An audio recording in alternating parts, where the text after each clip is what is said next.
Hey guys, June 3rd. Oh, June 3rd.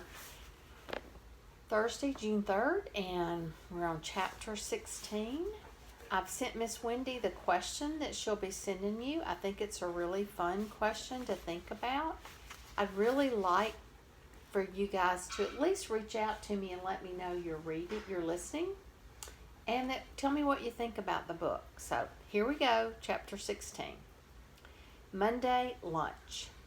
This time I stayed put when Stargirl came toward my table on her way out. My back was to her. I could see Kevin's eyes following her, widening as she came closer, and then his eyes stopped, and his mouth was sliding toward a wicked grin, and it seemed like everything stopped by the clink of pans in the kitchen, and the back of my neck was on fire. "You're welcome," I heard her say, almost sing. I thought, what? But then I knew what, and I knew what I had to do. I knew I had to turn around and speak to her. I knew she was going to stand there until I did. This was silly. This was childish. This being terrified of her. What was I afraid of anyway? I turned. I felt heavy, as if I were moving through water, as if I were confronting much more than a 10th grade girl with an unusual name. I faced the gaudy sunflower on her canvas bag. It looked hand-painted, and at last my eyes fell into hers, and I said, "Thanks for the card." Her smile put the sunflower to shame. She walked off. Kevin was grinning, wagging his head. "She's in love." "Bull," I said. "She's mucho in love. She's goofy, that's all." The bell rang. We gathered our stuff and left. I wobbled through the rest of the day. A baseball could not have hit me harder than that smile did. I was 16 years old, and that time how many thousands of smiles had been aimed at me. So why did this one feel like the first? After school, my feet carried me toward her homeroom. I was trembling. My stomach had flies. I had no idea what I was going to do if I saw her. I only knew I couldn't not go. She wasn't there. I hurried through the hallways. I ran outside. The buses were loading. Cars were revving. Hundreds of kids were scattering. For months she had been everywhere. Now she was nowhere. I heard her name. The same 2 syllables, the same 8 letters that I had been hearing all year, and suddenly the sound struck my ear with a ping of pure silver. I drifted sideways to overhear. A group of girls was chattering toward a bus. When? Today? After school? Just now? I don't believe it. I don't believe it took so long. Kicked off? Are they allowed? Sure, why not? It's not her school. I would have kicked her off long ago. It was treason. Good riddance. I knew that they were talking about. It had been rumored for days that Stargirl had been kicked off the cheerleading squad. "Hi, Leo," a chorus of girls' voices calling my name. I turned. They were in front of the sun. I shaded my eyes. They sang in unison, "Star Boy." They laughed, and I waved and hurried home. I could never have admitted it, but I was thrilled. Her house was 2 miles from mine, behind a little ten-store shopping center. Archie had told me where. I walked. I didn't want to ride. I wanted to be slow about it. I wanted to feel myself getting closer step by step, feel the tension rising like fizz in a soda bottle. I did not know what I would do if I saw her. I knew only that I was nervous, afraid. I was more comfortable with her as history than as a person. Suddenly, intensely, I wanted to know everything about her. I wanted to see her baby pictures. I wanted to watch her eating breakfast, wrapping a gift, sleeping. Since September, she had been a performer, unique and outrageous, on the high school stage. She was the opposite of cool. She had held nothing back. From her decorated desk to her oratorical speech to her performance on the football field, she was there for all to see. And yet now I felt I had not been paying attention. I felt I had missed something important. She lived on Palo Verde.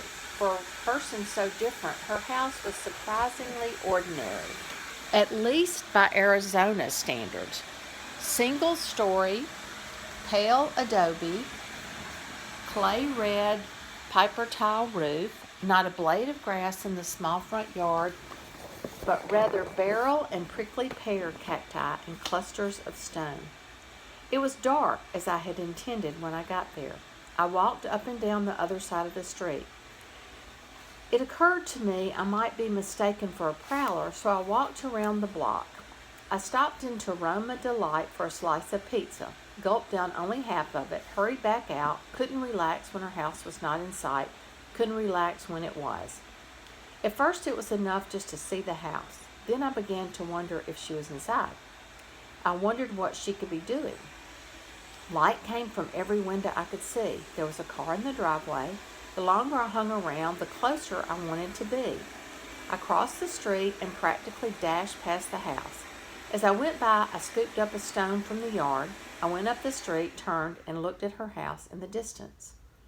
I whispered to the salt-sprinkled sky, "That's where Stargirl Caraway lives, and she likes me." I headed back toward the house. The street, the sidewalks were deserted. The stone was warm in my hand. This time I walked slowly as I approached. I felt strange. My eyes fixed on a triangle of light in a curtained window. I saw a shadow on a yellow wall. It seemed to be drifting, footless, into the light. Suddenly the front door opened. I dived behind the car in the driveway and crouched by the rear fender. I heard the door close. I heard steps. The steps matched the movement of a long shadow cast down the driveway. My breath stopped. The shadow stopped. I felt both ridiculous and weirdly perfectly placed, as if crouching by that car was precisely what life had in store for me at that moment. Her voice came from beyond the shadow. "Remember when you followed me into the desert that day after school?" Absurdly, I debated whether to answer, as if doing so would what, give me away? I leaned into the smooth metal of the fender. It never occurred to me to stand, to show myself. Hours seemed to pass before I finally croaked, "Yes." "Why did you turn around and go back?" Her tone was casual, if she held conversations every night with people crouching behind the car in the driveway. "I don't remember," I said. "Were you afraid?" "No," I lied. "I wouldn't have let you get lost, you know." "I know." A little shadow detached itself from the larger one. It came toward me, wavering over the pebbled driveway. It had a tail. It wasn't a shadow. It was her rat, Cinnamon. Cinnamon stopped at the tip of one of my sneakers. He stood looking up at me. He put his front paws on top of my sneaker and nosed into the laces. "Are you getting acquainted with Cinnamon?" "Sort of." "Are you lying?" "Sort of." "Are you afraid of rats?" "Sort of." "Do you think I'm cute?" "If you say sort of, I'll tell Cinnamon to bite you." "Yes. Yes what?" "I think you're cute." I thought of adding sort of just to be funny, but I didn't. "Do you think Cinnamon is cute?" The rat had climbed fully onto my sneaker now. I could feel his weight. I wanted to shake him off. His tail spilled onto the driveway. "No comment," I said. "Oh my, hear that, Cinnamon? No comment. He doesn't want people to know he thinks you're cute." "I think you're getting a little carried away," I said. "I certainly hope so," she said. "Nothing's more fun than being carried away. Would you like to carry Cinnamon away for the night? He loves sleepovers." "No, thank you." "Oh," her voice was mock pouty. "Are you sure? He's no trouble. He hardly takes up any room. All you have to feed him is a mini wheat or 2 grapes, and he won't poop on your rug. Will you, Cinnamon? Go ahead, stand up and tell him you won't. Stand up, Cinnamon." Cinnamon stood on my sneaker. His eyes shone like black pearls.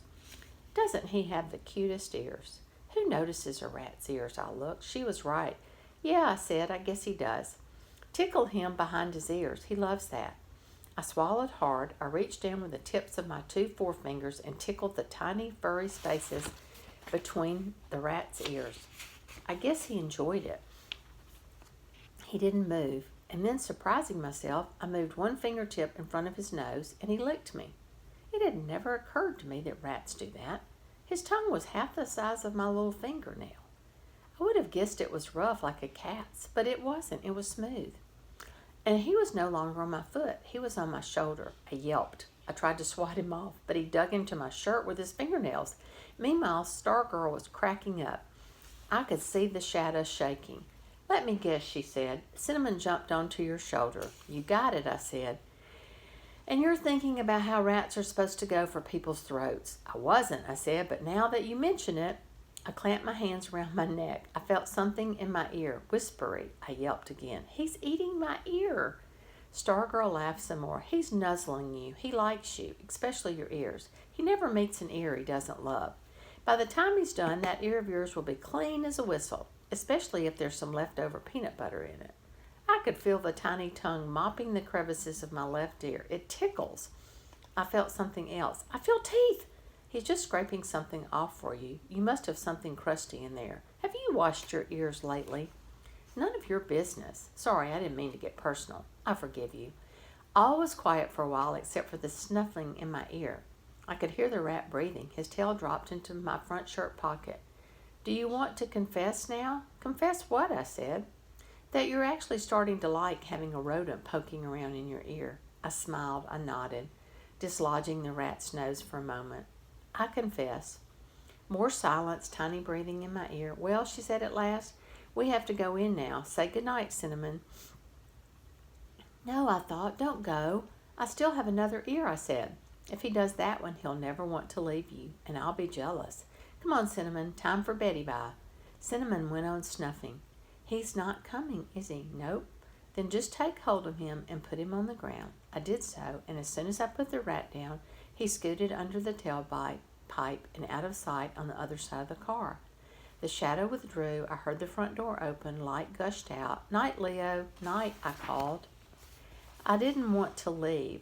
I wish I could curl up right there on the driveway and go to sleep. I had been crouching for a long time. It was a chore just to stand. I was halfway home before I could walk right.